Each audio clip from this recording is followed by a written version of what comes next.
Let's start the podcast.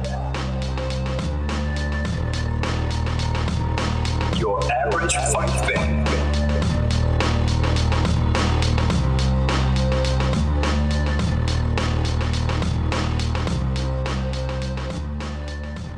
What is up, guys? Welcome back. This is episode 9. I'm Juan. This is your average fight fan. Let's get right into it.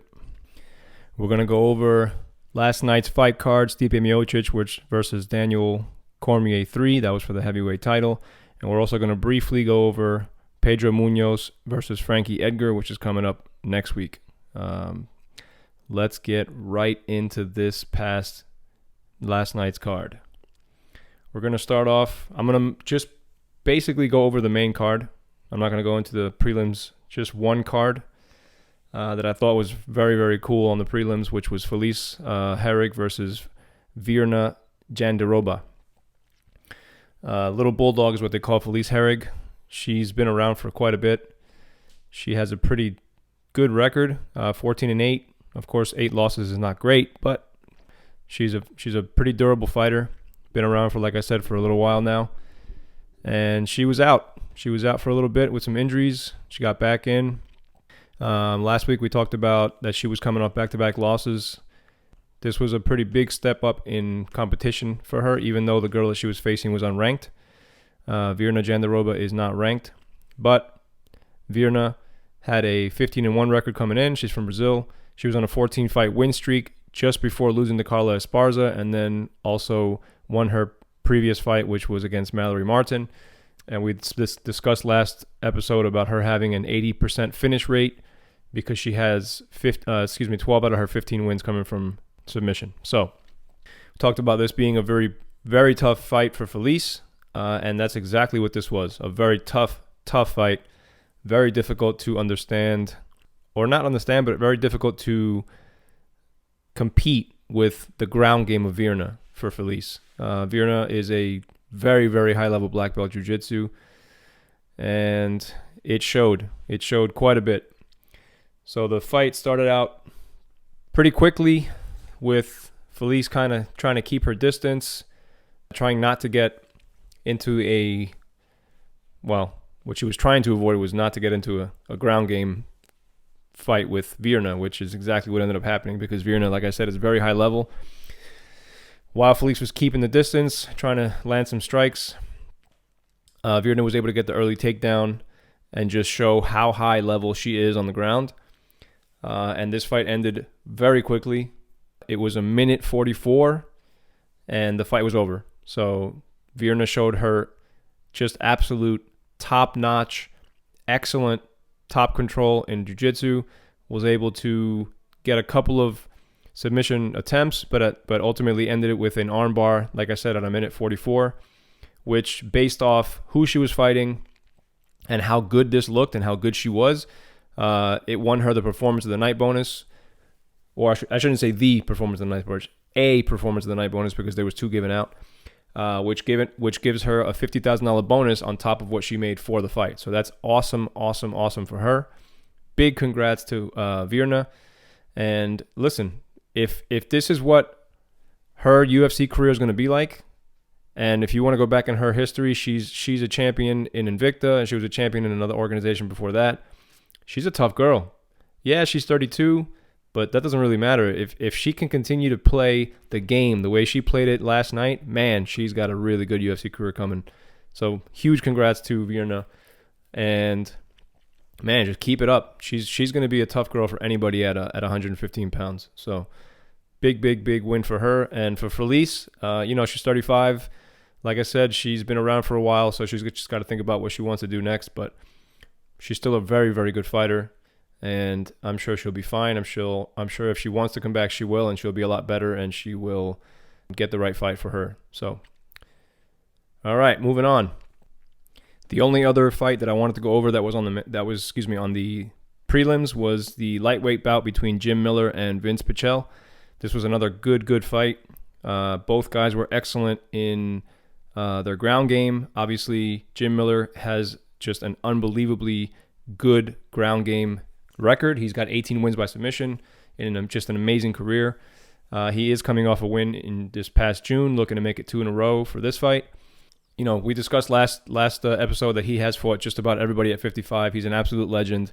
I'm not going to go over that again. If you want to listen to that, you can go back to previous episode, which was number 8, and we discussed it in detail. But just understand that this guy's been around forever. He's fought just about everybody, beat them all.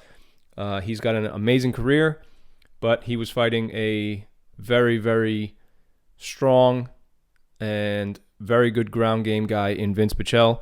Vince Pichel's 37. He's from California. He was unranked, just like Jim Miller. Jim Miller's was coming with a record of 32-14. Like I said, 18 wins by submission. Vince Pichel had a record of 12-2 coming into this, 8 knockouts. Obviously based off his record, he hasn't fought as much. He doesn't have the level of experience of a Jim Miller, but sometimes that really doesn't matter, because Jim Miller is a black belt in jiu-jitsu. Vince Pichel is a brown belt in jiu-jitsu. Just different styles, but at the same time, both excellent guys on the ground. For the way it went, round 1, Miller started out very well. He got a takedown. He was able to keep top control for a good amount of time in the first round. I had it 10-9 for Jim Miller in the first. I think Vince Pichel was kind of starting a little bit slower than he should have, but at the same time, he was being dominated by a guy who's clearly better than him on the ground in terms of jiu-jitsu and in terms of skill. However, in the second round, Pichel started to show how much stronger he is than Jim Miller. And sometimes strength can overpower skill as long as you have skill to back up that strength. All right, so I said before that Jim Miller is a black belt in jiu-jitsu and is absolutely a monster on the ground with 18 wins by submission. Like I said, the guy's an absolute killer. But at the same time, when you're facing somebody who's taller, stronger, and is also a brown belt in jiu-jitsu, sometimes those things clash with your skill and your experience, and it just overpowers you. So even though both guys were able to get a takedown, Pichel's takedown of his own was just, once he got his takedown, it was kind of the beginning of the end for Jim Miller. Pichel was able to dominate the rest of that, or I should say most of that round in round 2, which in my opinion gave him the second round, giving him a 10-9. And then the third round, it was kind of more of the same, to be honest. It was Pichel getting the takedown early, getting another takedown, just out-muscling Jim Miller, showing how strong he is and how much stronger he is than Jim Miller, and just dominated pretty much the entire round. And the crazy thing about it is that Jim Miller is so good on the ground. And by having this guy who's 37 and is just so much stronger be able to dominate somebody like Jim Miller on the ground was just spectacular. In my opinion, the strength, the knowledge, and just the level of jiu-jitsu that Pichel possessed in this fight was the winner for not only round 3, but the entire fight. So I had Jim Miller winning the first round 10-9, and then I had Pichel winning second and third round 10-9, giving him the 29-28 victory. Huge win. Huge win. I don't know what he plans on doing with the rest of his career. Like I said, he is 37. Jim Miller's not too far behind at 36. They're both getting towards the end of their careers. However, that doesn't mean anything nowadays. Guys are retiring later and later, so we'll see what happens with Pichel's career, and we will see what happens with Jim Miller's career. I don't think Jim Miller's going anywhere, and I really don't think Pichel, after this dominant victory, is going anywhere either. So let's see what happens with these guys' careers, and we're just going to stick to it and see what they do. I'm really curious what's going to happen with these guys. Both of them are just veterans and absolute monsters on the ground. So congrats to Pichel, and Jim Miller's going to have to go back and see what's going on, pick a better matchup in his opinion for his next fight. I'm pretty positive that he probably thought that Pichel was not a great matchup for Jim Miller, which is why they chose him. But at the same time, he's really got to do his homework for his next fight. So again, congrats to Pichel for the big victory. And now moving on to the first fight in the main card, which was a bantamweight fight at 135 pounds between John Dotson, they call him the Magician, and Merab, the Machine. Man, I can never get this guy's name right, but Walishvili, I think it is. I'm probably wrong with that, but we're just going to call him Merab for now. We discussed previous episode, John Dotson's 35. He's from Albuquerque. He trains at one of the best gyms in the world, which is Jackson Wink. A lot of the greatest fighters train there. John Jones, Holly Holm, I mean, the list goes on and on and on. There's just so many great fighters that have trained there in the past and currently still training there. I mean, it's one of the best gyms in the world. So he trains there. He's been there for quite a while. He's coming off a win in February. However, his last 9 fights have not gone how he would like them to. He's got 5 losses in his last 9 fights. We discussed last time that he was a monster until he faced Demetrius Johnson. Lost 2 times for him for the title, and then has been pretty inconsistent after that. But this guy's he's got excellent footwork. He's super quick on his feet. He's a good wrestler, and he's a fast-paced fighter. He likes to keep the distance and land that counter left hook that puts people down. And, you know, if you're getting caught by the left hook or the left straight, then it's going to be a bad night for you. However, Merab, on the other hand, is just a cardio machine. That's why they call him, that's why his nickname is the Machine, because the guy just never stops. He's just relentless with his takedown attempts and clinches, and he's an absolute machine, which is why his nickname is perfect for this type of style. He's ranked number 15. He's from Georgia, the country, not the state. His record was 11-4, ranked number 15, while Dotson's record is 21-11, ranked number 12. Merab was on a 4-fight win streak coming into this fight. Like I said before, this guy's a monster. He's an excellent wrestler. He's got cardio for weeks, not days, just never stops moving. And his style is to grind out his opponents, you know, with whatever it is, whether it's takedown defense, takedowns, you know, excellent cardio, taking you down and keeping you there, whatever it is, clinching against the cage, whatever it is, this guy is just relentless, and he just grinds out his opponents and just wins fights by just being the aggressor, being more, you know, just pushing the pace, being first every time. Whatever it is, he looks for a way to win, and he did that in this fight as well. You know, first round, it was kind of slow. You know, when you're fighting somebody like John Dodson, you have to be very careful because he, like I said before, he's a great counter striker. He can hit you with that left walking back, and people have not had good nights. He's put people's lights out with that punches before, including in both fights with Demetrius Johnson. He actually knocked him down, I think, a total of 2 times or maybe 3 times. I'm not 100% about that, but yeah, the guy's got a devastating left cross, left hook, and you know, Merab was being obviously careful not to get hit by that, because regardless of how good your chin is, you get hit by one of those, it's gonna change the night. So again, the beginning of the first round was more of like a feel out period where these guys are feeling each other out, seeing what they got, seeing the timing, all that stuff, footwork. But Merab was able to get a clinch in, I'd say about halfway through halfway through the first round. And he kept John Dodson there for just about the rest of the round. He was able to, you know, just keep him against the cage, where usually they'd be facing each other. In this case, Merab had John Dodson kind of trapped facing the cage. So he was throwing knees against the back of John Dodson's thighs.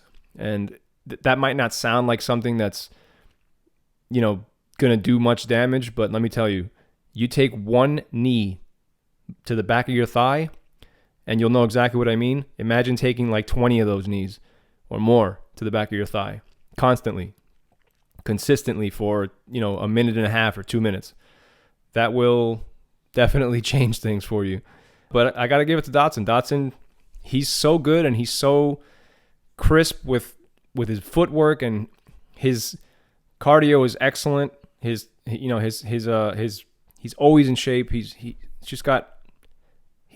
one of those guys that you can't stop. He's like a man. He just never stops moving. So it's like he's been taken down before, but he gets right back up instantly, right back up. And that's exactly what happened in this fight. Merab was able to take him down a couple of times and never been able to hold him down for like more than a second. John Dodson is just the quickest guy. He might be the quickest guy in MMA. He's definitely the quickest guy in this division for sure at 135. But yeah, so Merab was able to get a takedown. Dodson jumped right back up. But then that's when the fight started to change. The fight started to go 100% in Merab's direction. And he just was able to implement the game plan that he had, which was what I mentioned before. He's just got that pace that not many people can keep up with. Even if you're John Dodson, it's hard to keep up with Merab's pace. And that's what he showed. He showed cardio. He showed strength. started to take over in round 2, and it kind of just led to a victory from there. Round 3 was kind of the same. Merab got another takedown. Again, John Dodson jumped right back up. Merab was actually able to get John Dodson over his head and try to slam him, and it didn't work because John Dodson is so slippery, so quick, and just moves around so much that none of these takedowns or even takedown attempts did anything to John Dodson except for not allow him to score points. But like I said, Merab showed that he's just relentless, and he even outlanded John Dodson in strikes. He outlanded him by a pretty big margin, 88-31 in total strikes landed for Merab. That doesn't usually happen to John Dodson. It's rare, but listen, Merab is a different type of animal. He's a machine for a reason, and he showed it in this fight. So when you're in the top, when you just move into the top 15, and you beat the number 12 guy, that means you're getting real close to that top 10. Depending on what happened with other fighters and other fights coming up, you could find yourself in the top 10. But we'll see what happens. Tuesdays are usually when the rankings come out again, so we'll see where he stands in the rankings. But he's definitely at least at number 12. Hopefully, maybe even lower than that. But we'll see what happens. Merab is just a monster. And yeah, he it was a huge victory for him. You're talking about beating one of the best guys in the division for the last 10 years. So, huge win for him. The next fight was Herbert Burns against Daniel Pineda. This fight was actually on the prelims, and for whatever reason, I'm not 100% sure why, but they moved it into the main card, which is awesome for these two guys. Yeah, this was a good fight. This was a really good fight. This was a surprise, kind of like what Vince Pichel against Jim Miller was, where Vince Pichel surprised the hell out of everybody, including myself. Well, Daniel Pineda did that in this fight. So Herbert Burns, if you don't know, and if you haven't heard my previous episode, is the brother of Gilbert Burns, who was supposed to fight for a title at 170 pounds and he contracted COVID at some place in Florida and was tested positive when he got to Las Vegas. So he was not able to fly to Fight Island, which is where he was going to fight for the title. And then Masvidal stepped in, and we all know how that happened. But anyway, so Herbert Burns is his brother. He's actually a lighter weight class. He fights at 145 pounds, which in this case didn't actually happen because he missed weight by 3.5 pounds. Came in at 149.5 or something like that. This fight was supposed to be at 145 pounds, but because Burns missed weight, Daniel Pineda got 20% of his purse, as well as, like I said, this was a surprise. So Daniel Pineda got the 20% for missing weight, and he also got the victory, because the UFC has a strange payment system. The way that it works is you get paid to show up, and then you get paid if you win. So if you lose, you don't get the second half of your money, which is I've always thought that's crazy, and I think they should change it. But I guess as a company, it makes sense for them, not for the fighters, obviously. But so in this case, Daniel Pineda gets the show money, which means he gets paid for showing up and making weight. He also gets money, 20% of whatever Herbert Burns was going to make gets given to Daniel Pineda, and then of course for winning the fight, he gets the other half of the show money. So Daniel Pineda, if you didn't hear my last episode, was in the UFC way back, and then had I guess not the best UFC career, so they released him. It's been 6 years since he has not been in the UFC, but he's done very well outside the UFC, racked up 26 wins, 18 wins by submission, and they brought him back. They signed him again, and let me tell you, what a hell of a UFC comeback fight. You're fighting Herbert Burns, which is one of the best Brazilian Jiu-Jitsu practitioners in the division, and it showed. In the first round, it definitely showed how good Burns is on the ground. Burns got the takedown, showed his Jiu-Jitsu skills right away. You could tell this guy is a monster and just master class in Jiu-Jitsu. However, Daniel Pineda is also very good on the ground. He's also a black belt. And now, while they have different styles of Jiu-Jitsu, they are both black belts, and they are both very, very good.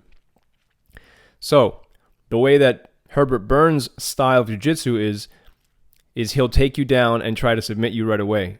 So he'll constantly, because these guys that have trained Jiu-Jitsu forever, their style of Jiu-Jitsu usually ends with a submission, right?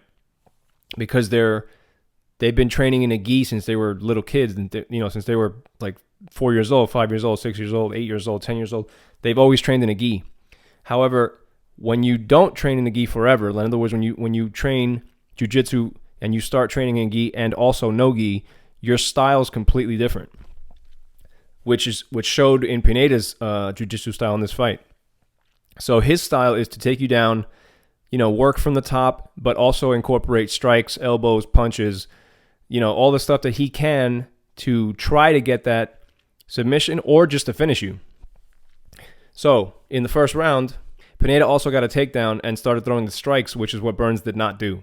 Burns just went for the takedown, got the takedown, and tried to finish it with a submission. However, Pineda got the takedown, started throwing strikes, landed a lot of strikes, showing the difference in his style, and ended up outlanding Burns 87-21 in total strikes for the first round alone. 87 strikes just in the first round. That's a giant confidence boost for somebody who's been away from the UFC for 6 years and is fighting one of the best jiu-jitsu guys in the division. So that coming into round two, is like I said, it's a huge confidence boost. And again, it showed. Burns comes out in round two knowing that he lost round one and got an immediate takedown. Okay, he was able to try to again go for that submission and try to win the round, but it didn't work. Pineda was able to pass on the takedown, got back up. They struggled a little bit more, and then Burns got another takedown. But again, Pineda was able to pass on that takedown and then dominate for just about the rest of the round. I mean, you're talking about he landed 87 strikes in round one. Well, he landed 86 strikes in round two. The guy was just, man, he was relentless with those strikes. Elbows, punches, everything he possibly could to get those strikes landing and to get, Burns to kind of just not playing his game, But late in the second round, Pineda was able to get a crucifix position, which is, think about how a crucifix is shaped. You got the long part of the crucifix, which is where Burns' body is. And then you got the top part of the crucifix, which is like the cross at the top of the crucifix, which is where Pineda's body is. However, Pineda's body is holding both of Burns' arms. Depending on where you are, it's either you're holding one of his arms with your arm and your head, and you're holding his other arm with both your legs. So he's kind of trapped in that position. Well, Pineda was able to get that position on Burns, who again is a very, very high-level jiu-jitsu guy. Very high level. So in order to get this position alone is a victory for Pineda. But he didn't stop there. He kept throwing strikes, punches, elbows until the point where the ref was forced to stop the fight because there was so much damage on Burns' face and his head area that they stopped the fight in the second round. And just a gigantic win for this gentleman. Daniel Pineda, 6 years away from the UFC, comes back, gets moved into the main card from being way down in the prelims, moved up to the main card, gets this gigantic win, and then not only does he get what I told you before, so he gets the show money, the win money, and the 20% of Herbert Burns' money for missing weight, he also got a $50,000 performance in the night bonus. That's amazing. This is a fairy tale ending for any fighter in any organization. This is a fairy tale ending for this gentleman. This guy just had the night of his life, and I'm super happy for him. I love these type of stories when somebody gets released from their organization, whether it's the UFC or Bellator or whatever, is able to fight their ass off outside this organization, make their way back, and show that he's grown leaps and bounds, and just unbelievable night. I'm so happy for this guy. Huge congrats to Daniel Pineda. I hope we see him again in the octagon, and I hope that he gets, just the career that he should have had 6 years ago when he left the UFC. I just hope that we get to see a lot more of him. So huge congrats to him. All right. Next up was a heavyweight bout between Junior Dos Santos, or JDS is what I call him. Or I shouldn't say I call him, what everybody calls him. He was facing Jairzinho Rozenstruik. JDS is, again, if you don't know, is 6'4", 36 years old now. He's a former heavyweight champ from Brazil, currently ranked number 5. coming in with a record of 21-7. Up until this point, he had 15 knockouts, and he was coming off a 3-fight win streak. After the 3-fight win streak, he was coming off back-to-back losses. So he had lost 2 in a row. He was looking to get back in that win column. According to him, he was just looking for another title run, which, like I said in my previous episode, I really didn't think he had it in him anymore. He's, like I said, he's 36. He hasn't really been that consistent after being the champ. So I just didn't think that title run was in him anymore. Again, he was facing Jairzinho Rozenstruik, which his nickname is Biggie Boy. 6'2", 32 years old. He's from Suriname. I'm not sure if I'm pronouncing that correctly, but it's a country in South America. And he was ranked number 6 coming into this. He had a record of 10-1 with 9 knockouts. He was coming off his first career loss against Ngannou. Very, very crazy fight. If you haven't seen it, you should definitely check that out. Didn't last very long. He was over in the first round. But before that, he knocked out all of his opponents except for one. So I was really curious what was going to happen with these two guys because they're both knockout artists. And, JDS has been around forever. He's fought, I think, everybody that's ever fought in heavyweight. And Jairzinho was just, he's a great Muay Thai fighter. He fought in Muay Thai for quite a while before he got into MMA. So it was interesting. The stand-up was going to be interesting. And I think if I remember correctly, I think I said in my previous episode, which I never predict anything, but I just said if it was going to end early, I think Rozenstruik would have got the knockout because I didn't think that JDS was able to knock out Rozenstruik. And that's actually what happened. So Rozenstruik was the favorite here at -155. I think it was pretty even in the first round, even though Biggie Boy did outland him by a very small margin of 5 total strikes. I think it was pretty even. It was a hard round to score if you're a judge. Thank God I'm not. But yeah, like I said, it was pretty even. Really just both guys trying not to make mistakes and being very patient so that they don't get knocked out. Because heavyweights, you make a mistake and it's usually night-night for you. So round 1 was, again, I don't know who won it. If I had to give it to somebody just based off total strikes, I guess I'd give it to Biggie Boy, but I can't confirm that. But round 2 was a little bit different. Round 2, Rozenstruik was being the aggressor, even though it started out kind of the same as round 1, where they were both kind of feeling each other out, being patient and not trying to make mistakes. At the same time, Rozenstruik was being a little bit more aggressive than he was in the first fight. In the first round, and he was moving forward more than JDS was moving forward. So, being the aggressor sometimes has negative results, but in this particular case, like in many other cases, it had a very positive result for Rozenstruik. He was able to land a really nasty, nasty right cross that put JDS down. And from that moment, it was just the beginning of the end. He was able to finish it with about a minute remaining in the round. They had to stop the fight. And it was a huge, huge victory for Jairzinho because he's looking to get that rematch with Ngannou. He's looking to get a rematch, or if he doesn't get the rematch with Ngannou, he wants to get a title shot. So the thing is that Ngannou is probably next for the title shot. So with Jairzinho moving closer to that title shot, it's either going to be the rematch with Ngannou or the title or both. Because if, Ngannou wins the title, then, that's where the rematch would come in. So, like I said, big victory for Jairzinho, Biggie Boy, Rozenstruik, moving him one step closer to where he wants to be, which is, top 5, top 3, and then fighting for a title. So he came in at number 6. He beat the number 5 guy. He's either in the top 5 or he might even be in the top 3. We'll see what happens there. But either way, he's, again, one step closer to where he wants to be. So big congrats to Biggie Boy on that one. Huge win. Oh, actually, yeah, just a quick side note. These guys are training in the same facility now. They're both training at American Top Team in Coconut Creek. However, up until this fight, they weren't training together. They were just training in the same facility where they would be in at different times. So Jairzinho actually said that after this fight, they will be training together because they're both friends and they both respect each other. So after the fight was over, Jairzinho actually sat down next to JDS because JDS was, kind of still a little, bit dizzy from getting knocked down or knocked out. So Jairzinho actually sat down next to him and said, "I'm really thankful that you gave me this opportunity." He was being very respectful because, again, JDS is a legend. He's been around forever. He's the ex-champ.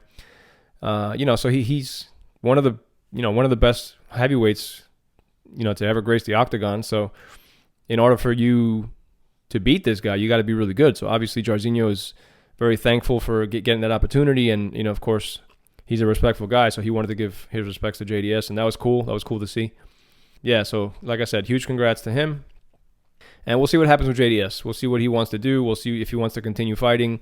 He's now gotten 3 knockouts in a row, so it's tough. We'll see what happens there. But anyway, moving on to the co-main event, which was a bantamweight 135-pound fight between Suga Sean O'Malley and Marlon Chito Vera. Now, again, if you don't know who Suga Sean is, you should definitely just Google him. He's got a huge social media following now on YouTube, and he's got his own podcast. I'm sure he's on Instagram and Twitter and Twitch and all that stuff. So if you don't know who he is, you should. But if you do, you know how big of a hype he had behind him. And he was, because of this hype, he was the favorite in this fight. I think he was minus 300 coming into here. So this was a pretty, in my opinion, big fight in terms of skill. Suga Sean O'Malley is an excellent striker, but he had really never faced anybody with the ground game and the skill level of Chito Vera in the stand-up and the ground. So this was, in my opinion, his most difficult fight. And honestly, I don't know if it was Chito's most difficult fight, but it was definitely Chito's biggest fight up until now. Like I said, Sean O'Malley's got a huge hype train behind him, and his style is the kind of style that can make you a superstar if you keep winning. So, flashy striker, knockouts, highlights. He's just that type of, like, he's got the personality of like a more respectful Conor McGregor, where he's flashy. He talks shit, but he doesn't really disrespect too much, even though Conor is just gone off the fucking rails recently. But Sean O'Malley's kind of similar to that, where he does talk shit. He does have a big hype behind him. He's not really that disrespectful, I wouldn't say, but huge hype behind him. And then Chito Vera, again, just excellent fighter, really good on the ground, excellent, I should say, on the ground, and very good striker. So this was, again, in my opinion, Sean O'Malley's most difficult fight, and it didn't last very long. But just a quick recap on Chito. He's 27. He's from Ecuador. Now he trains in California. He was unranked before this fight. Came in with a record of 15-6, where Sean was actually 12-0. He was undefeated with 8 knockouts, and Chito was again 15-6 with 5 knockouts, 8 submissions. So obviously a very good mixed martial artist. And according to most people in the media and most people who watch all fights like myself, he was coming off a 6-fight win streak, even though on paper he was coming off a loss in his last fight and 5-win streak before that. The judges, they always tell you don't leave it to the hand of the judges, because you never know what they could say. So apparently the judges saw that he lost his last fight, which he actually moved up in weight, fought at 145 for his last fight, and apparently the judges saw it for his opponent. So in his eyes, he was on a 6-fight win streak, and on paper, he was on a 5-fight win streak with 1 loss. So his win streak was gone. However, because he moved up in weight for this fight, or for his previous fight, which was at 145 pounds, his winning streak at 135 pounds is still there and still legit. So technically, he's still on a 5-fight win streak for the division. Hope that makes sense. But again, very good striker, black belt in jiu-jitsu, super tough guy, doesn't back down to anybody, very strong mentally, which is how people like Conor McGregor, people like Sean O'Malley win a lot of their fights, because they have that mental warfare type of thing where they can come in and just be flashy and be that type of fighter that people want to be and just hate that they're not. So they get real riled up and they get mad and they don't fight the way they should fight or the way they want to fight. Well, Chito Vera is the opposite. Chito Vera is very, very strong mentally. So it's very hard to get in his mind and in his head to kind of get him off his game. So again, like I said before, Sean O'Malley was a minus 300 favorite against Vera, who was a plus 240. So 3-1 favorite for O'Malley. And round 1 was it was a very interesting fight. It was more like a chess match in the beginning. Neither one of these guys wanted to. It was kind of the same as like Rozenstruik and JDS, where neither one of them wanted to make a mistake. So they were kind of feeling each other out. So O'Malley was throwing a lot of feints, which is what a lot of very high-level strikers do. They'll throw feints to see what you do, and then they'll kind of work their game around what your reactions are to their feints. So Chito was reacting to those feints, which is not good. You don't want to react to feints, because then you start to get a tendency where the other fighter is knowing how you're going to react to certain kicks or certain punches or whatever it is. Those feints will give them like a game plan. They'll give them like a map of what you do. So for Sean O'Malley, he's winning the fight right now because he's throwing the feints and Chito's reacting to those feints and kind of giving him a map of what he wants to do next. So Sugar Sean O'Malley started throwing leg kicks, and they were landing. They were good, solid leg kicks. The bad part about that is that Chito is, like I said, he's super strong and durable, and he just doesn't break easily, So he started noticing that these feints were a game tactic for Sean O'Malley, so he stopped reacting to them altogether. He figured, I'd rather get punched in the face than give this guy a game plan of how to beat me. So he just stopped reacting to the feints altogether, which is awesome for him because now Sean O'Malley doesn't know what he can and cannot throw. So what does Chito do? Chito started throwing the leg kicks back, and they were landing, and they were solid. Chito is a very leg kick heavy fighter to begin with. He just, like I said before, he was kind of seeing what was going on and kind of feeling out Sean O'Malley. Timing is a big thing. Footwork is a big thing. And when the guy's taller than you, has a larger reach or longer reach than you, you really have to do your best to see what he's going to do before you go out there and just try to, go balls to the wall and get knocked out. So I think it was an excellent game plan by Chito Vera. And like I said, he is he's a heavy leg kicker in his game to begin with. So about midway through the first round, Chito Vera threw a very hard leg kick that landed on O'Malley's right leg. Now, if you watch the replay, you'll notice that as soon as O'Malley gets kicked in that leg, he switches stances, because that kick that was landed on O'Malley's right leg may or may not have caused numbing in the nerves of the lower part of his leg, which is where that leg kick landed. Now, when you have nerve damage or nerve numbing, that causes wherever this happens, in this case it was the lower part of his leg, to not work the way that you think it's going to work. So when the numbing of the nerves happened to O'Malley, it caused his foot to roll forward and injure his foot. Whether it was his foot or his ankle, something was injured and he was not able to use the footwork that he's used to using to knock people out. So this was a huge disadvantage for O'Malley and a gigantic advantage for Chito Vera, because the tables completely turned, and now it's not Sean O'Malley who is on the aggression, or I should say, on the aggressive attack, where now he's backtracking, trying to avoid damage from Chito, which let me tell you, Chito is 5'8", but he is a monster with strikes, and he's a monster with those leg kicks, and if he gets you on the ground, he's a black belt in jiu-jitsu. So regardless of what's going to happen, he's good everywhere. So when this happens, when O'Malley notices that his leg is not working the way it's supposed to or the way he wants it to, he starts backtracking, and he switched stances.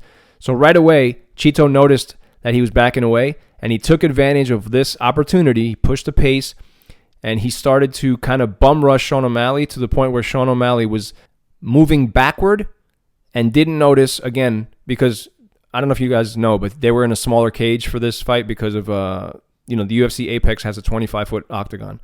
So by Sean O'Malley moving backward and not knowing, because his foot is numb, not knowing where he's stepping, he gets to the very edge of the cage and falls backward onto the cage. Now, the reason this happened is because he's trying to avoid the strikes that are coming from Chito Vera. All right. Once he falls on his back, that's where Chito Vera's ground game is. Like I said before, he's a black belt in jiu-jitsu, and that is his absolute best weapon against a person like Sean O'Malley, who is a purple belt in jiu-jitsu, okay? You're talking about a very high-level black belt against a newish, up-and-coming purple belt in Sean O'Malley. So what does Chito do? He notices that Sean O'Malley is on his back with his legs up. So what does he do? He grabs his legs, he gets into the guard, and just starts ground and pounding. Now, Chito's ground and pound is fucking excellent. He's one of the better ground and pound guys in this division, and he just threw bombs. He threw punches. He threw some vicious elbows on O'Malley's face to the point where Sean O'Malley's head bounced off the canvas like I haven't seen in a really long time. And because of the fact that there's no fans in this stadium, it's not even a stadium, it's like a room. It's like a big room.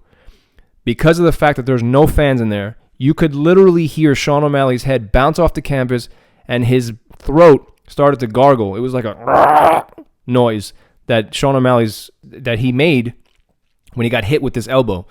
So obviously Chito's noticing that this is happening, so he's continuing to throw these elbows and punches, and it was to the point where, you know, the referee just had to stop it. He had no choice. Some people were saying, oh, the stoppage was too soon. Some people were saying the stoppage was perfect. In my opinion, based off what happened prior to this moment, I think it was a perfect stoppage because there was no way that Sean O'Malley could do anything to protect him, not to protect himself, but to win the fight. There's no way he could have won that fight. So I think it was a perfect stoppage. And also the referee is not only looking out for the fighter who's winning, he's always looking out for the fighter that's taking the most damage. And his job is to avoid the fighters getting hurt. So I think it was an absolute perfect stoppage and a gigantic win for Chito Vera to stop this huge hype train that was coming behind Sean O'Malley. And this round 1 TKO victory for Marlon Chito Vera is just, it's like I said, it was his biggest fight ever. It might not have been his most difficult fight, but it was his biggest fight to date, and he blew it just, I mean, out of the park. Out of the park. This is a grand slam home run. Huge win, considering, like I said, the hype train, the odds. They had O'Malley at a minus 300. I mean, if you bet on Chito Vera, man, you got your money's worth. Damn, this is a huge win. Huge win. And, of course, this moves him into the top 15, and he called out, he said it, if you're in the top 15, if you're in the top 10, I'm coming for you. And he's got passion in his eyes. I could see that this guy's one of those guys that he's not going to stop until he gets to the top. So he's only getting better.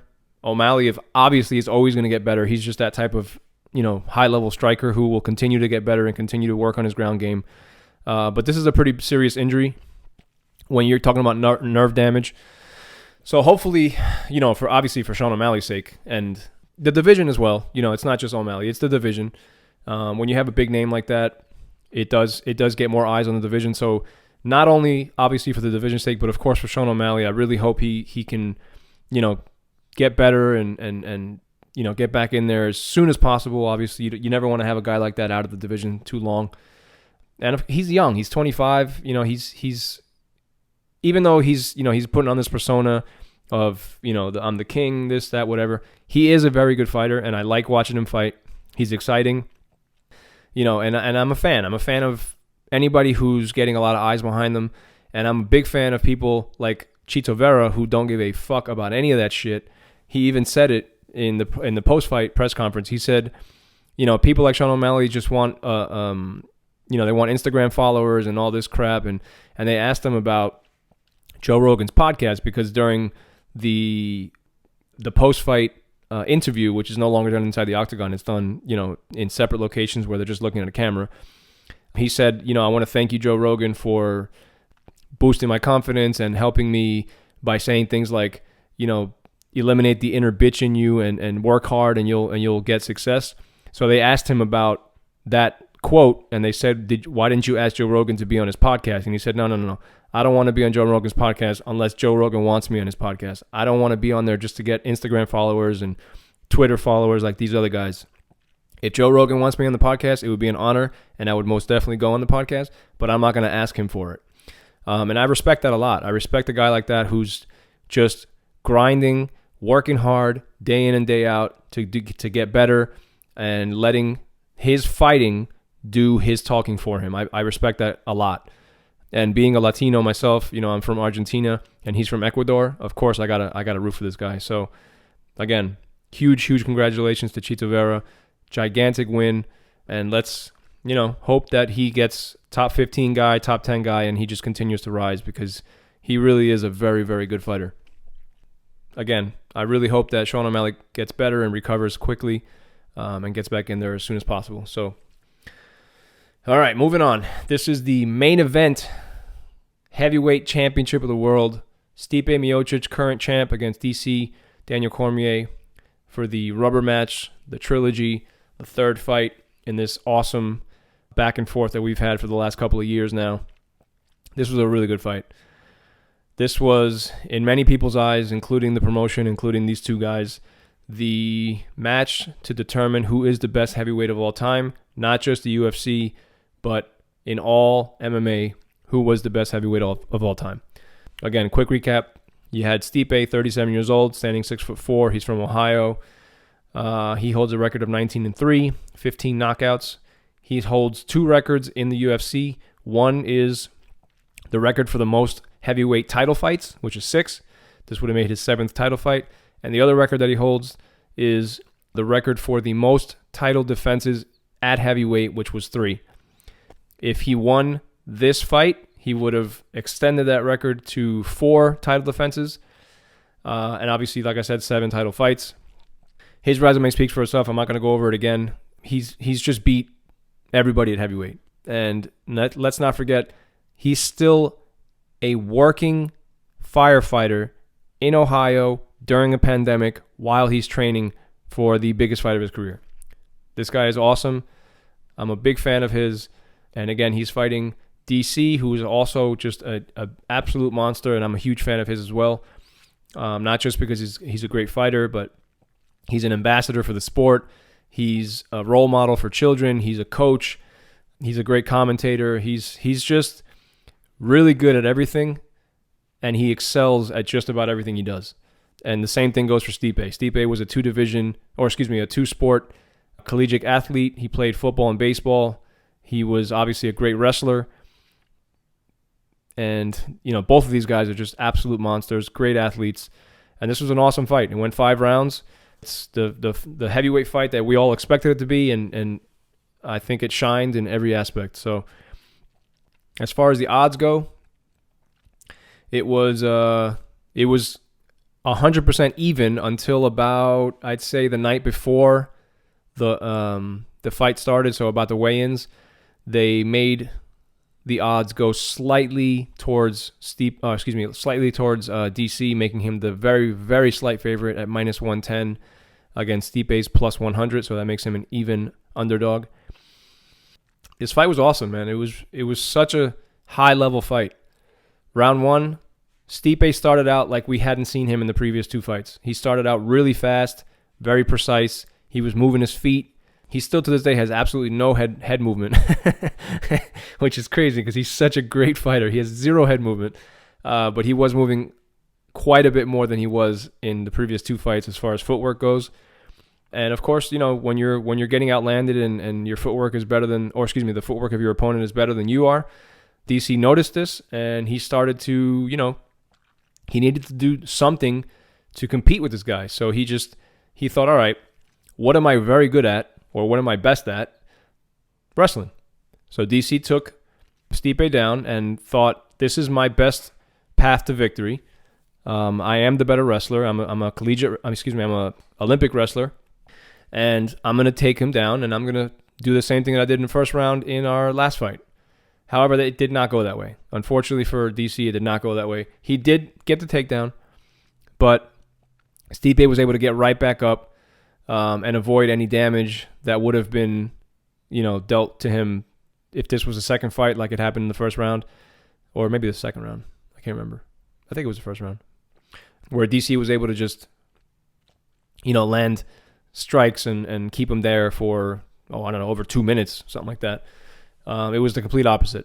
He got the takedown, and Stipe just got right back up, which is a huge demoralizing blow to DC because DC is the better wrestler. Some would say leaps and bounds a better wrestler, but Stipe is a very strong dude, very good wrestler, and was able to get right back up and showed DC that, hey, listen, you want to take me down? That's cool. I'm going to get right back up. So you're going to take all your energy to get me down? Well, I'm going to get right back up. So DC was forced to strike with the guy again, just like in the second fight after that takedown. So DC did. He was landing good strikes. He was landing consistent strikes, and it got to the point where he landed a devastating right hand, just like he did in the first fight. Devastating right hand to the chin that wobbled Stipe and almost put him down.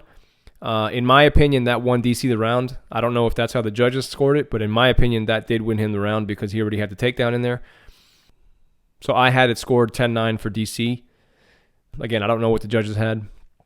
I don't know. I know the final result, but I don't know which rounds they gave to DC and which they didn't. So round 2, Stipe continued the very good footwork that he had in the first round with his movement and, trying to keep the distance. Both guys were landing clean, but I think that DC was landing the cleaner strikes, and he was landing more often than DC was. At the end of the round, they did show the numbers, and it ended up coming up that Stipe did outland DC in total strikes. But at the end of that round, Stipe landed a right cross combo that put DC down. It looked to me like at that moment, I didn't realize the round was like 10 seconds away from being done. But at that moment, I thought it was over. I really did. And I think that if the round would have lasted 15 seconds longer, it would have been over. But DC was very, very fortunate that he got saved by the bell, Zach Morris style, bringing you guys back to the 90s. The bell rang just as Stipe mounted him against the cage and was just wailing on him. Again, Zach Morris style, he got saved by the bell. And he was able to wobble back to his corner because that's really what happened. He was very dazed. He was very hurt. And again, if that round would have lasted 15 seconds longer, I think it would have been over. But luckily for DC, it didn't. He was saved by the bell, so good for him. But not a good round for him because that could have been a 10-8 round. I don't think it was, but it could have been. So in my opinion, that was a 10-9 round for Stipe. So in my opinion, it was a 1-1 going into the third. But at that moment, Stipe changed his game plan a little bit where for the next 3 rounds, round 3, 4, and 5, he started using the clinch to his advantage. So what he would do is he would clinch somewhere in the middle of the octagon with DC and kind of push him back against the cage. And because he was getting the double underhooks, which means both of your arms are under your opponent's arms, you kind of have control of his body. So when you're up against the cage and you have double underhooks, there's not much that your opponent can do, especially if your opponent is 6 inches shorter than you are or whatever, 5 inches shorter than you are. It's hard for that opponent to do something. So, DC was trying his best to get out of that stuff, and he eventually did in each round, but it just wasn't, when you can't land any strikes at all, and your opponent is landing minimal strikes, just enough to do damage, it doesn't allow you to score any points. So even though it wasn't like devastating or it wasn't, hard or clean strikes, they were strikes that were scoring for Stipe and not scoring for DC. And that's just the basic mathematics of it. If you can't score and your opponent can, go back to soccer. If you score a goal and your opponent doesn't, well, the victory goes to your opponent. So yeah, basic mathematics.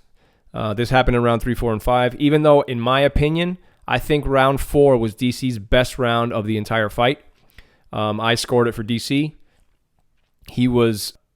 He came out just guns blazing. He was throwing strikes. He was being clean. He was being the aggressor, which is what we wanted him to do, or I shouldn't say we, which is what his team and him wanted him to do the whole fight. He outlanded Stipe 41-23 in total strikes, and he outlanded him 30-16 in significant strikes, which is huge. So again, that was, in my opinion, his biggest round, and I scored it again for him. So that was a 10-9 round, in my opinion, for DC. So the way that I scored it going into round 5, I had it 2-2. So I had it 2 rounds for DC, 2 rounds for Stipe. Going into the 5th, which was obviously the round that whoever won that round won the fight. That's the way I saw it. So going into the 5th round, whoever won this round would win the fight, in my opinion. But again, Stipe was smart, and he used what I told you guys before about clinching in the middle of the octagon and moving him back to the cage and kind of doing work there. He did that again in the 5th round, holding DC against the cage, and just enough to win the round. Nothing crazy, nothing, extenuating circumstances type thing. No, just enough to win the round, and just DC wasn't landing enough, and that's just what it was. So I gave the 5th round to Stipe, which, again, in my opinion, was 3 rounds to 2. That's how I scored it. But the judges had it. One judge had it 3-2 for Stipe, so 48-47, and then the other 2 judges had it 49-46 for Stipe, making it a 4-1 victory. So, listen, however you want to score it, whatever you want to do for the rounds, Stipe won the fight fair and square, clear as day. And with that being said, this win cements the title of greatest heavyweight of all time for Stipe Miocic. Nobody can take that away from him, at least not for now. What if, some of these younger guys or Ngannou or Curtis Blades or any of them beat him? That's completely different. But right now, today, Sunday, August 16th, I think we are today, Stipe Miocic is the greatest heavyweight of all time. He's got the most title defenses. He's got the most title fights in heavyweight history. He is the greatest heavyweight of all time. Nobody can take that away from him. And I mean, you gotta think, this guy is 37 years old. He's doesn't talk about retirement. He says that he always thinks about retirement after every fight, but he's been saying that for 10 years. I don't think he's going anywhere. I think he's going to continue to fight, and I think he's going to continue to win fights. Unless, honestly, the only person that I think can beat him is Ngannou, and it has to be a knockout. There's no other way that Stipe would lose to Ngannou other than knockout. So if he beats Ngannou again, that's it. I mean, he's just going to continue to win until whatever he wants to stop fighting. I don't think DC is going to fight him again because it just doesn't make sense. You've already fought 3 times. You lost 2 of the 3. It doesn't make sense for the UFC to have them fight again.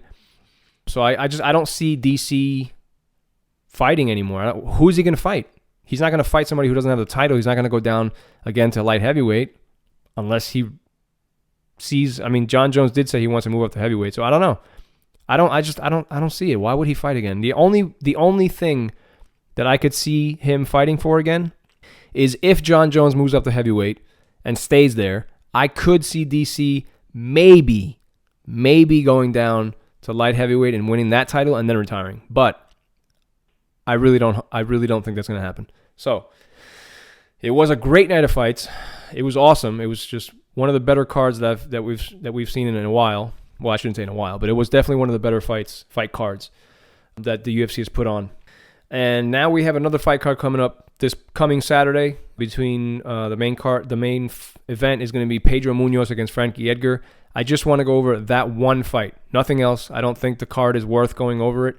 No offense to the UFC, I know they always deliver, but I just want to go over the one fight, which is the main event.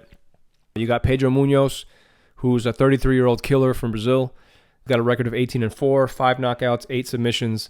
He's ranked number 5 right now. He is coming off a loss to Aljamain Sterling, but he did, before that, go on a 3-fight win streak. If you don't know who Aljamain Sterling is, I think he's either ranked number 1 or number 2 in the division. He's next in line for the title at 135 pounds. He's a monster. He's excellent on the ground. He's a good striker. He's quick. And again, he's next for the title. He's the guy that beat Pedro Munoz in his previous fight. Before that, like I said, Pedro is a killer. He's an excellent fighter. Very tough, very durable, hard to beat. In fact, he's never been stopped. His only losses have come to by decision. He's fighting Frankie Edgar. Frankie Edgar is making his bantamweight debut. So he's dropping down to 135 pounds at 38 years old for the first time. He is from New Jersey. He's a fucking legend. I'm a huge fan of his. I'm not a huge fan of his decision to move down to 135 at 38 years old, but I am a huge fan of his. He is the former lightweight champion, which was 155 pounds. He's the former 3-time featherweight title challenger, which is 145 pounds. And like I said, he's making his debut at 135 pounds now. He's been in, I think, at least 12 main events. This guy is an absolute legend. And it seems like the UFC's putting legends now in every single card. I mean, that's what it seems like. But yeah, I mean, Frankie Edgar's beat so many high-level, excellent, big-name fighters.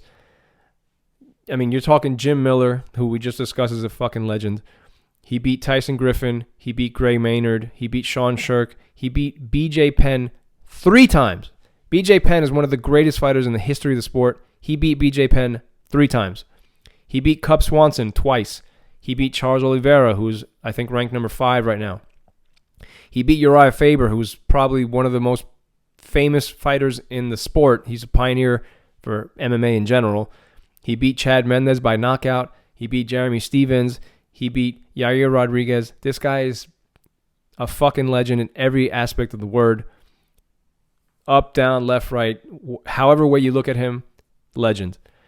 Now, all that being said, he's at the very, very ass end of his career. He's coming off back-to-back losses, and he's fighting a very, very tough guy in Pedro Munoz. I'm not happy about this fight, but at the same time, I got to be neutral, and I know that Pedro Munoz is on his way to a title fight soon, and by beating Frankie Edgar, it's just going to catapult him to that goal of his, which is fighting for the title at 135. You know, I would love to see Frankie Edgar win this fight, grab the mic, and say, "I'm done. I've done everything I've ever wanted to do. I've been a champion. You know, I've beaten everybody, and I want to ride off into the sunset, mic drop, and walk off." That's what I would like to see as a fan. But in this case, that's going to be very difficult. I hope he gets it, and not because I don't like Pedro Munoz, but because I'm just a huge fan of Frankie Edgar. But somehow, because of the competitor that I know Frankie Edgar is, I don't think that he retires regardless of the result of this fight. If he wins, I still don't think he retires, and if he loses, I don't think he retires. The way that I think his mentality works is, if I lose, I don't want to retire on a loss, and if I win, I don't want to retire if I'm on the way heading up in the rankings towards a title shot again at 35. So that's what I think he's going to think when he wins or loses. So like I said, somehow I just don't think he's going to retire, even though I would love to see him win and retire. But sometimes riding off into the sunset is not for everyone, and Frankie Edgar is just one of those guys. So we'll see what happens. I think this is going to be a good fight.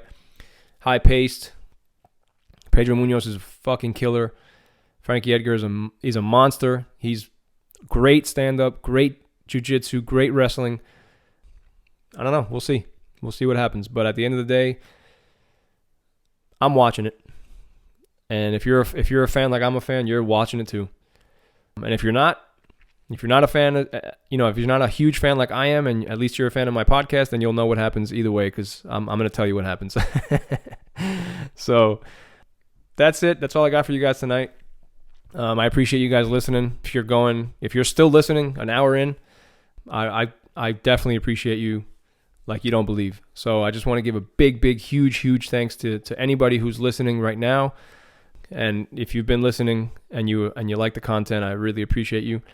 I know it's not easy to get fans in today's age where there's 14 million podcasts, there's 16 billion YouTube videos, and there's so much content out there. If you're listening and you're coming back, I really appreciate it. And I promise I will continue to make these and do the best that I can to continue to make good content for you. Follow me on social media. I'm going to put the links in the description. As always, man, this is your average fight fan. My name is Juan. Good night. Your average fight